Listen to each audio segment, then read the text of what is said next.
somebody asked, could you give some sort of practical advice for doing low potassium family meals, or could you point people in the direction of that? Yeah. So, I mean, one thing that I find that patients sort of struggle with is family eating. And I mean, eating's not just about getting nutrients and, you know, everything. It's about, you know, sitting down socially with your family and enjoying a meal together, and not having to feel that you're different to people and that you're having to avoid certain things and everybody else in your family can eat, you know, as they want. So this is something that patients find really difficult. And as dietitians, we sort of try our best for each individual patient to look at their biochemistry and, you know, try and give them as much freedom as possible within limits to the biochemistry. So, you know, we'll try and tailor, you know, try not to overly restrict people. We will try and sort of give them ideas of meals that they can cook with their family, and simple changes that they can make to a normal meal, so that they can enjoy it together.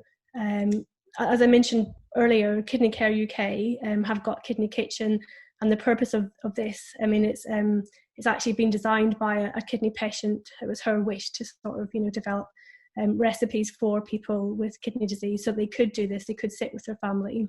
And all recipes are designed for families in mind, and perhaps, you know, it might be that they include things like mango, which is something we normally tell people not to eat, but the recipes are tailored so that the whole family can eat it, enjoy it, and it might have a little bit of mango, and the overall potassium content has been analysed and is suitable for a low potassium diet. Renal dietitians are involved in helping to produce these recipes.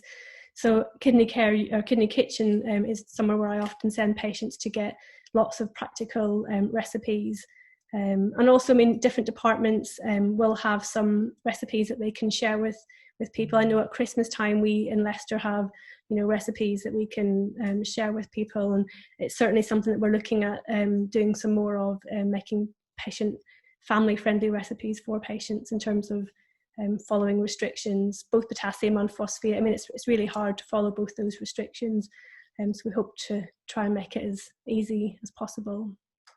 So Karen, can I just jump in? So I've just got an anecdote.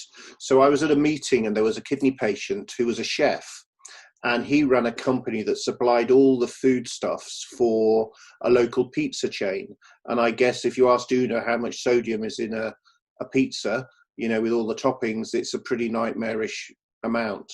And what he did in agreement with the restaurant, but he didn't tell any of the customers in this big chain in the US, is he slowly dropped the sodium content in all his ingredients. And I think he got down to almost half the sodium content over a period of 3 to 4 months. And there wasn't a single complaint in the restaurant because he did it slowly. And people kept going to the restaurant. They ate the food. They thought the pizzas were as good as ever because he was a kidney patient and he knew how important sodium was. He altered all the ingredients, you know, the tin tomato, all the things, just dropped the sodium content that he supplied to this train, and nobody complained. And I think, Oonagh, one of the things we kind of do, and I certainly do, is a bang or bust. I'm either having it or I'm not having it. And you go from having a nice sodium-filled, rich diet to something that isn't, and you think it tastes bloody awful.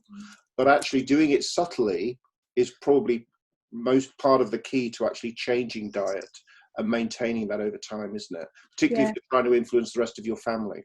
That's it. I mean, you know, it's sometimes shocking how much people actually add salt to food. So not only is the food salty, but the salt that they're adding. And you know, what I say is don't stop it. Just, you know, every week, just cut down a little bit and a little bit more.